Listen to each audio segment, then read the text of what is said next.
کیا انہوں نے نہیں سمجھا کہ جس اللہ نے آسمانوں اور زمین کو پیدا کیا اور وہ ان کے پیدا کرنے سے تھکا نہیں، وہ اس بات پر بھی قادر ہے کہ مردوں کو زندہ کر دے؟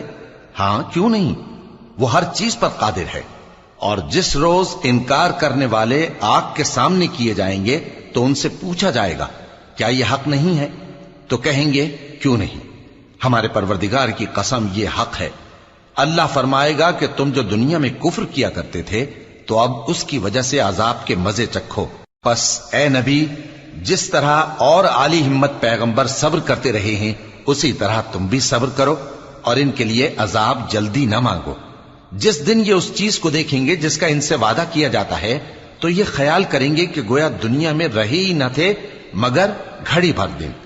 یہ قرآن پیغام ہے جو پہنچایا جا چکا، سو اب وہی ہلاک ہوں گے جو نافرمان تھے۔